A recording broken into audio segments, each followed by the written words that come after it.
Hello, welcome to market discussion of the day. Today, 17th of April 2026. Friday ആണ്, weekend ആണ്. So weekend market ഡിസ്കഷനിലോട്ട് പോകുന്നതിന് മുന്നേയായിട്ട് നമ്മളുടെ പുതിയ batch free ആയിട്ട് forex trading പഠിപ്പിക്കുന്ന ബാച്ച് അടുത്ത തിങ്കളാഴ്ച വീണ്ടും സ്റ്റാർട്ട് ചെയ്യുന്നുണ്ട്. രാത്രി ഇന്ത്യൻ ടൈമിംഗ് 8 മണിക്കാണ് ക്ലാസ്സസ് നടക്കുന്നത്. 7 ദിവസത്തെ ക്ലാസ് ആയിരിക്കും, Monday to Friday. So free ആയിട്ട് ഫോറക്സ് ട്രേഡിംഗ് പഠിക്കണം എന്നുള്ള എല്ലാ ആൾക്കാർക്കും എൻ്റെ ഡിസ്ക്രിപ്ഷൻ ബോക്സിൽ നമ്പർ ഉണ്ടാവും. എനിക്ക് മെസ്സേജ് അയച്ചു കഴിഞ്ഞാൽ ബാക്കി കാര്യങ്ങൾ ഞാൻ കോർഡിനേറ്റ് ചെയ്യുന്നതായിരിക്കും. എടുത്ത് ഓർമ്മിപ്പിച്ച് പോകണം. എനിക്ക് ഒരേ ഒരു റിക്വസ്റ്റ് എന്താ വെച്ചാൽ ആ ഒരു സമയത്ത് ഫ്രീ ആയിട്ടുള്ള ആൾക്കാർ മാത്രം മെസ്സേജ് അയക്കുക എന്നുള്ളതാണ്. Okay, so coming to market discussion, coming to fundamental sides of വളരെ ഇമ്പോർട്ടൻ്റ് ആയിട്ടുള്ള കുറച്ച് കാര്യങ്ങൾ നമുക്ക് ഡിസ്കസ് ചെയ്ത് പോവാം. സോ ഇന്നലെ ഒരു 10 day ceasefire between Israel and Lebanon സംഭവിച്ചിട്ടുണ്ട്. അത് വളരെ നല്ലൊരു കാര്യമാണ്. സോ അത് ആക്ച്വലി ഗോൾഡിൻ്റെ പ്രൈസിനകത്തുള്ള ഗോൾഡിൻ്റെ ഡിമാൻഡ് കുറയ്ക്കുന്ന ഒരു ന്യൂസാണ് അതിനകത്ത് നമ്മൾ മനസ്സിലാക്കേണ്ടത്. ഓക്കെ, സോ അതേപോലെ തന്നെ US-ഉം ഇറാനും തമ്മിലുള്ള ഇന്ന് രാവിലെ 4:30 മണിക്ക് നമ്മളുടെ എക്കണോമിക് കലണ്ടർ നോക്കിക്കഴിഞ്ഞാൽ നമുക്ക് കാണാൻ പറ്റും പ്രസിഡന്റ് ട്രംപിൻ്റെ സ്പീച്ച് ഉണ്ടായിരുന്നു. ഓക്കെ, സോ പ്രസിഡന്റ് ട്രംപ് പറഞ്ഞിട്ടുള്ള വാർ ഭയങ്കര സ്മൂത്തായിട്ട് നടന്നുകൊണ്ടിരിക്കുന്നു. സോ ഇമീഡിയറ്റ് ആയിട്ട് ഒരു പീസ് ഡീൽ വെരി ക്ലോസ് ആണ്. ഈ ഒരു ഇറാനും US-ഉം തമ്മിലുള്ള പീസ് ഡീൽ ഏറ്റവും എന്താ പറയുക അടുത്ത് തന്നെ സംഭവിക്കും. ഓക്കെ, സോ അതേപോലെ തന്നെ Tehran has agreed to never possess a nuclear weapon. Tehran പറഞ്ഞു എന്താണ് ന്യൂക്ലിയർ വെപ്പൺ ചെയ്യത്തില്ല. അതേപോലെ തന്നെ എന്താ പറയുക US പറഞ്ഞിട്ടുള്ള കാര്യങ്ങളെല്ലാം അംഗീകരിക്കാം എന്നുള്ള രീതിയിൽ ഇറാൻ പറഞ്ഞിട്ടുണ്ട് എന്നൊക്കെ പുള്ളി പറയുന്നുണ്ട്. അറിയില്ല സംഭവിച്ചിട്ടുള്ള കാര്യമാണോ ഇല്ലയോ എന്നുള്ള കാര്യം.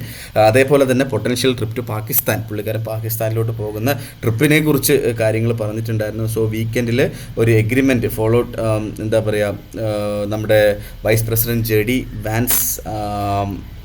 വാൻസും മീഡിയേഷനിൽ എന്താ പറയുക നമ്മളുടെ ഈ എഗ്രിമെൻറ്റിന് വേണ്ടിയിട്ട് എത്രയും പെട്ടെന്ന് ട്രിപ്പ് ടു പാകിസ്ഥാനിലോട്ട് പോകും എന്നുള്ളൊരു കാര്യം പറഞ്ഞിട്ടുണ്ടായിരുന്നു. ഓക്കെ, സോ അതേപോലെ നമ്മളുടെ ഒരു ഹെസ്ബുള്ളയിൽ ഒരു നമ്മുടെ ലെബനൻ 10 ഡേ സീസ് ഫയർ എഫക്റ്റ് ആയിട്ടുണ്ട്. അതേപോലെ തന്നെ ഹെസ്ബുള്ളയുടെ അടുത്ത് പ്രോപ്പറായിട്ട് നല്ല രീതിയിൽ ആക്ട് ചെയ്യണം എന്നുള്ളൊരു കാര്യം, ഇതിൻ്റെ ഇടയ്ക്ക് ഇത് ബ്രേക്ക് ചെയ്യരുത് എന്നൊക്കെയുള്ള കാര്യങ്ങൾ പുള്ളിക്കാരൻ മെസ്സേജായിട്ട് കൊടുത്തിട്ടുണ്ടായിരുന്നു.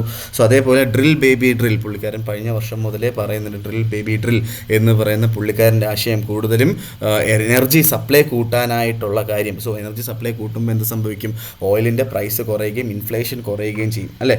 സോ അത് എന്താ പറയുക കൊണ്ടുവരും എന്നുള്ള കാര്യങ്ങളൊക്കെ പുള്ളിക്കാരൻ പറഞ്ഞു പോയിട്ടുണ്ടായിരുന്നു. ഓക്കെ, സോ ഇതൊക്കെയാണ് എനിക്ക് ആക്ച്വലി നമ്മളുടെ ഫണ്ടമെൻ്റൽ സൈഡിൽ നിന്ന് പറഞ്ഞു പോകാനായിട്ടുള്ളത്. അതേപോലെ തന്നെ ഫിസിക്കൽ നമ്മുടെ സെൻട്രൽ ബാങ്കുകൾ, ചൈനയുടെയും കസാക്കിസ്ഥാനെയും സെൻട്രൽ ബാങ്കുകൾ ആക്റ്റീവ് ബയേഴ്സ് ഓഫ് ഗോൾഡായിട്ട് ആക്ട് ചെയ്യുന്നുണ്ട്.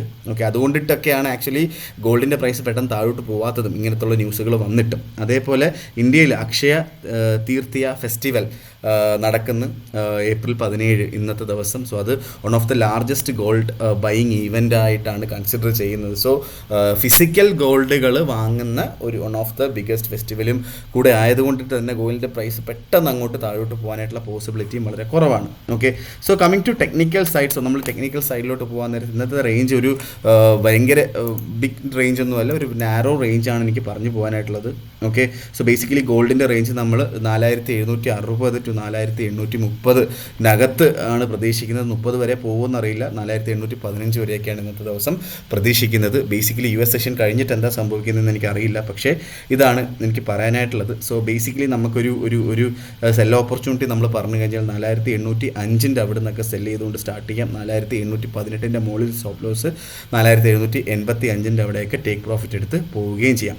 ഓക്കെ, സോ നമുക്ക് ബൈ ഓപ്പർച്യൂണിറ്റിയും ഇവിടെ ഉണ്ട്. 4778 4750 അവിടെ നിന്ന് ബൈ ചെയ്ത് മുന്നോട്ട് പോവുകയാണെങ്കിൽ സ്റ്റോപ്പ് ലോസ് 4760 താഴെ സ്റ്റോപ്പ് ലോസ്. ടേക്ക് പ്രോഫിറ്റ് നിങ്ങളുടെ ഔചിത്യം പോലെ ചെയ്യുക എന്നുള്ളതാണ് എനിക്ക് പറയാനായിട്ടുള്ളത്. നേരെ നമ്മൾ GBP USD പോവാം. GBP USD 1.350886 നിൽക്കുന്നു.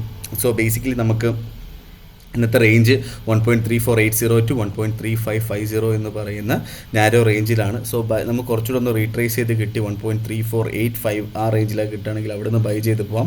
സ്റ്റോപ്പ് ലോസ് 1.3460 താഴെ ടൈറ്റായിട്ട് വെക്കാം. ടേക്ക് പ്രോഫിറ്റ് നിങ്ങളുടെ ഇഷ്ടത്തിനനുസരിച്ച് വെക്കുന്നതായിരിക്കും ബെറ്റർ. ഞാൻ സെൽ ഓപ്പർച്യൂണിറ്റിയെക്കുറിച്ച് GBP USD പറയുന്നില്ല. ഓക്കെ, ഈവൻ ഇപ്പം നിൽക്കുന്ന പ്രൈസ് 1.3500 അവിടെ നിന്ന് തന്നെ ബൈ ചെയ്ത് പോകുന്നത് കൊണ്ടിട്ടും തെറ്റില്ലാത്ത കാര്യമാണ്. ഓക്കെ, സോ യൂറോ USD നമ്മൾ വരാം. യൂറോ USD ഇന്നലെ 1.1 1800 അവിടുന്ന് സെല്ല് ചെയ്യാനായിട്ട് ഞാൻ പറഞ്ഞിട്ടുണ്ടായിരുന്നു. സോ നല്ലൊരു ഓപ്പർച്യൂണിറ്റി കിട്ടിയിട്ടുണ്ട്. ഓൾമോസ്റ്റ് ഒരു 30-40 പിപ്സിൻ്റെ പ്രോഫിറ്റ് ഓൾറെഡി കിട്ടിയിട്ടുണ്ടെന്നുള്ളൊരു കാര്യം നമ്മൾ മനസ്സിലാക്കുക. അത് ഹോൾഡ് ചെയ്യുന്നെങ്കിൽ ഹോൾഡ് ചെയ്യില്ലെങ്കിൽ വിറ്റ് മാറണമെങ്കിൽ വിറ്റ് മാറാം. അക്കോർഡിംഗ് ടു ജസ്റ്റ് നമ്മുടെ ഇക്കണോമിക് കലണ്ടർ നോക്കിയിട്ട് യൂറോ അഫക്റ്റ് ചെയ്യുന്ന എന്തെങ്കിലും ന്യൂസുകൾ ഉണ്ടോ ഇല്ലയോ എന്നുള്ളൊരു കാര്യം നോക്കുക. ഉണ്ടെങ്കിൽ മാറി നിൽക്കുക, ഇല്ലെങ്കിൽ നിങ്ങൾ കണ്ടിന്യൂ ചെയ്ത് പോകുന്നത് കൊണ്ടിട്ടും തെറ്റില്ലാത്ത കാര്യമാണ്. ഓക്കെ, സോ ഇന്നത്തെ റേഞ്ച് നമ്മൾ നോക്കുകയാണെങ്കിൽ 1.1740 to 1.1810 വരെയാണ് ഇന്നത്തെ റേഞ്ച് വരുന്നത്. സോ വീണ്ടും ഞാൻ സെയിം അവസരം തന്നെ പറയുകയാണ്, 1.1800 അവിടെ നിന്ന് സെല്ല് ചെയ്ത് സ്റ്റാർട്ട് ചെയ്യും. 1.1860 മുകളിലായിട്ട് സ്റ്റോപ്പ് ലോസ്, ടേക്ക് പ്രോഫിറ്റ് നിങ്ങളുടെ ഇഷ്ടം പോലെ നിങ്ങൾക്ക് ചെയ്ത് പോവുകയും ചെയ്യാം. ഓക്കെ, സോ ബൈ ഓപ്പർച്യൂണിറ്റിയെക്കുറിച്ച് തൽക്കാലം ഞാൻ യൂറോയിൽ പറയുന്നില്ല. അപ് ട്രെൻഡാണ്, നമുക്ക് നല്ല രീതിയിൽ റീട്രേസ് ചെയ്ത് കിട്ടിയാൽ ഉറപ്പായിട്ടും ബൈ ചെയ്യാം. വേണം എന്നുള്ള ആൾക്കാർക്ക് 1.1750 അവിടുന്ന് ബൈ ചെയ്ത് മുന്നോട്ട് പോകാം. സ്റ്റോപ്പ് ലോസ് 1.1725 ൻ്റെ താഴെയായിട്ട് വെക്കുക. ടേക്ക് പ്രോഫിറ്റ് നിങ്ങളുടെ ഔചിത്യം പോലെ വെച്ച് പോവുക. ഓക്കെ, USD JPYയിലോട്ട് വരികയാണെങ്കിൽ 159.44 നിൽക്കുന്നു. ഓക്കെ, സോ ബേസിക്കലി നമുക്ക് 159 ഇന്നത്തെ റേഞ്ച് നോക്കുകയാണെങ്കിൽ 158.80 to 160.10 ഇന്നത്തെ റേഞ്ച്. സോ ഇന്നത്തെ സ്ട്രാറ്റജി നമ്മൾ പറയുകയാണെങ്കിൽ 159.50 മുകളിലായിട്ട് മാർക്കറ്റ് സസ്റ്റെയിൻ ചെയ്യുകയും അവിടെ ഹോൾഡ് ചെയ്യുകയും ചെയ്ത് കഴിഞ്ഞാൽ ഉറപ്പായിട്ട് മാർക്കറ്റ് മുകളിലോട്ട് പോകാനുള്ള പോസിബിലിറ്റി ഉണ്ടാവും.